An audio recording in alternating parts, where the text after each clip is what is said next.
बेशक mythical creatures का जिक्र रिलीजियस किताबों में भी आया था और इस जमाने में भी आए दिन देखने को मिलता रहता है, लेकिन असल हैरानी तब होती है जब डिस्कवर होता है कि ये सारे क्रीचर्स रियलिटी में प्री हिस्टोरिक अर्थ का ही हिस्सा थे। वेल, ये वीडियो मेरी सीरीज का पार्ट 4 है और पिछले पार्ट्स में तो आपने बहुत प्यार दिया था, इसलिए इस वीडियो को भी पूरा देखना। Number 7, Indus worm. दोस्तों, एंशिएंट ग्रीक्स की 2400 साल पुरानी राइटिंग्स में लिखा हुआ है इंडियन सब कॉन्टिनेंट के इंडस रिवर में एक बहुत ही बड़ा वर्म पाया जाता है। साथ में एंशिएंट ग्रीक्स का मानना था कि इंडियंस इन इंडस वर्म्स की हंटिंग भी करते हैं, वो भी फ्लेमेबल ऑयल हासिल करने के लिए। वेल, इंडिया में तो ऐसे किसी वर्म का जिक्र नहीं मिलता, लेकिन हाँ, आज से मिलियन ईयर्स पहले सच्ची में इंडस वर्म जैसे आर्थ्रोप्लूरा पाए जाते थे। इन एनिमल्स के पास लार्जेस्ट लैंड इनवर्टिब्रेट होने का रिकॉर्ड है, क्योंकि ये साइज में वॉक्सवैगन बीटल कार के बराबर थे। पर हाँ, ये वर्म्स से नहीं बल्कि मिलीपीड्स से रिलेटेड थे। वेल, आर्थ्रोप्लूरा तो इस दुनिया में 290 मिलियन ईयर्स पहले पाए जाते थे, जब इवन डायनासोर्स भी इवॉल्व नहीं हुए थे। तो फिर इंडस वर्म की क्या रियलिटी है? तो देखो, असल में ग्रीक्स इंडियंस को फ्लेमेबल ऑयल इस्तेमाल करते हुए देख काफी हैरान थे। इसी वजह से जमीन से हासिल होने वाले फ्लेमेबल ऑयल को ग्रीक्स ने मिथोलॉजाइज करके मिथिकल इंडस वर्म के साथ जोड़ दिया। और पॉसिबल है इस इंडस वर्म का कॉन्सेप्ट ग्रीक्स के पास रियलिटी के आर्थ्रोप्लूरा के फॉसिल से आया हो। नंबर 6, वोथियनॉय। वेल, स्लाविक मिथोलॉजी में वोथियनॉय नामी इंसान के साइज का फ्रॉग एग्जिस्ट करता है। माना जाता है सर्दी की रातों में जो बंदा पानी के पास इन्हें देखता है तो उसकी तो मौत लाजमी होती ही है, लेकिन साथ में इन्हें देखे जाने वाले गांव में तबाही भी आ जाती है। खैर दोस्तों, रियलिटी में क्या कभी पानी के पास मिथिकल वोथियनॉय जैसा कोई जायंट फ्रॉग इवॉल्व भी हुआ है? तो जी हाँ, आज से 66 मिलियन ईयर्स पहले इस दुनिया में सच्ची में बिएल्ज़ेबूफो नामी एक ऐसा फ्रॉग आया था जो इवन डायनासोर्स के बच्चों को भी अपनी जुबान से कुछ ही सेकंड्स में खा लिया करता था। इसी वजह से इनका दूसरा नाम डेविल फ्रॉग भी है। वेल, इस दुनिया की हिस्ट्री में इनसे लार्जेस्ट और हैवीएस्ट फ्रॉग्स जैसे एनिमल्स की नस्ल कभी भी इवॉल्व नहीं हुई थी। पर हाँ, ये डायनासोर्स की एक्सटिंक्शन के साथ साथ हमेशा के लिए एक्सटिंक्ट हो गए थे। नंबर 5, एमेले-एंटूका। दोस्तों, अफ्रीका के कॉन्गो रेन फॉरेस्ट का तो आपको मालूम ही होगा। ये इस दुनिया में अमेज़न के बाद दूसरा सबसे बड़ा रेन फॉरेस्ट है, पर ये कहीं गुना अनएक्सप्लोर्ड है अमेज़न रेन फॉरेस्ट के मुकाबले।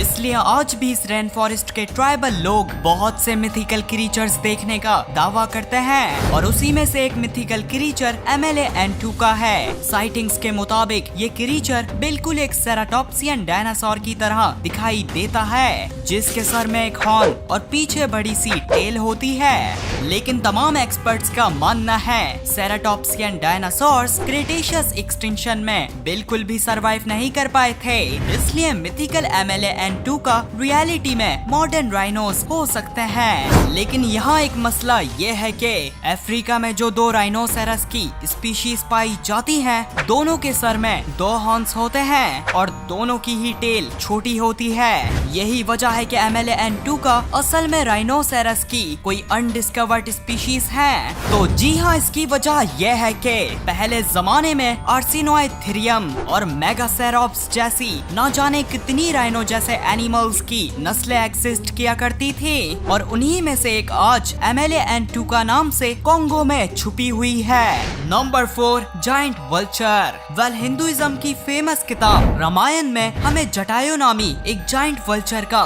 जिक्र मिलता है, जिसे किंग ऑफ दी वल्चर्स का स्टेटस दिया गया है। साथ में मिडिल ईस्ट में भी हमें रॉक नामी एक खौफनाक वल्चर जैसा मिथिकल क्रीचर देखने को मिलता है। वेल, बिल्कुल बिल्कुल इन्हीं की तरह नॉर्थ अमेरिका के नेटिव अमेरिकन का भी मानना है कि इस दुनिया में मिथिकल थंडरबर्ड्स जो वल्चर्स की तरह दिखाई देते हैं वो पाए जाते हैं। तो जी हाँ दोस्तों, नेटिव अमेरिकन का तो बिल्कुल सही मानना है, क्योंकि नॉर्थ अमेरिका में एक वक्त में सच्ची के अर्चन टेविस नामी जायंट वल्चर जैसे बर्ड्स पाए जाते थे, जिनका विंग स्पैन एक एयरक्राफ्ट के जितना था।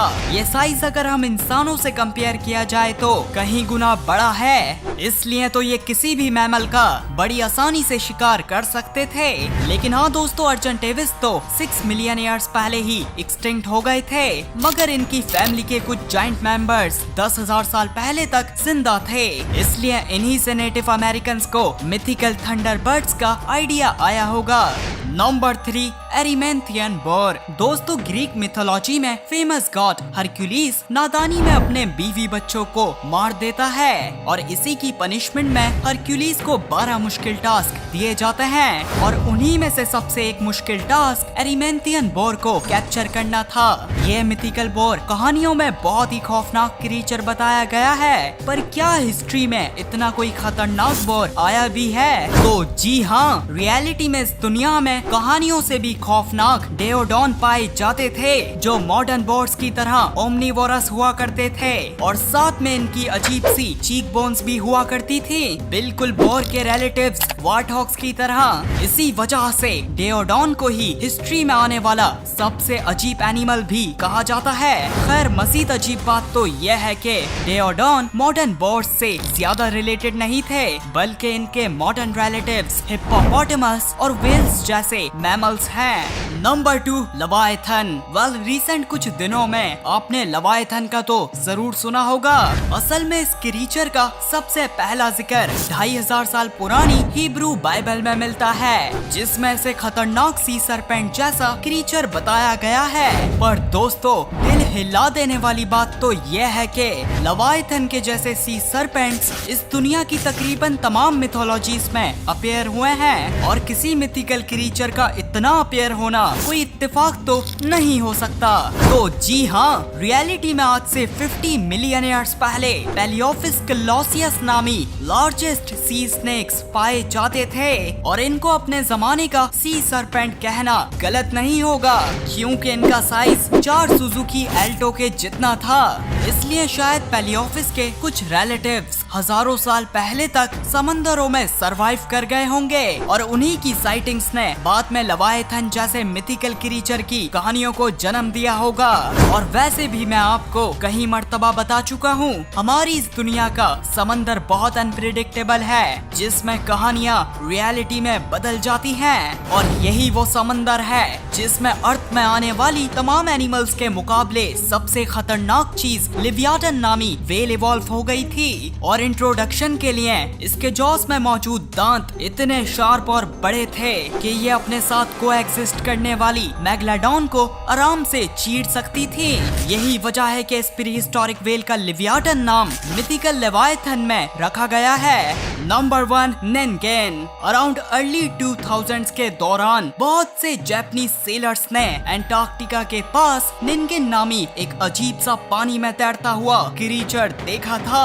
साइटिंग के मुताबिक इस क्रीचर के लंबे लंबे हाथ और साथ में मरमेड जैसी बॉडी थी और तो और बाद में निन्गेन की कुछ पिक्चर्स भी वायरल हुई थी, लेकिन हाँ, इनमें से ज्यादातर पिक्चर्स फेक हैं। खैर, असल सवाल ये है कि क्या मॉडर्न एंटार्क्टिका में जो इस जमाने में मुश्किल से थोड़ा बहुत ही एक्सप्लोर किया गया है, वहाँ आज भी कोई निन्गेन एग्जिस्ट करता है? तो जी हाँ, निन्गेन असल में ग्राउंड स्लॉथ्स की एक्वाटिक नस्ल थैलेसॉक्नस हो सकते हैं। ये एनिमल्स अपने लंबे लंबे हाथों का इस्तेमाल किया करते थे पानी में तैरने के लिए।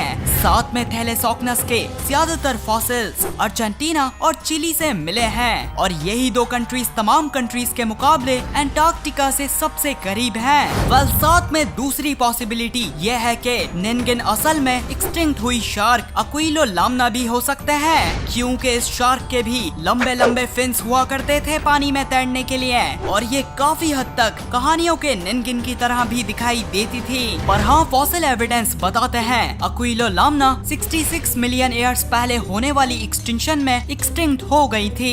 लेकिन दोस्तों, इनका सरवाइव करना कोई बड़ी बात नहीं होगी, क्योंकि आज भी शार्क्स की बहुत सी ऐसी नस्लें हैं जो मिलियन ऑफ ईयर्स से इस दुनिया में सरवाइव कर रही हैं।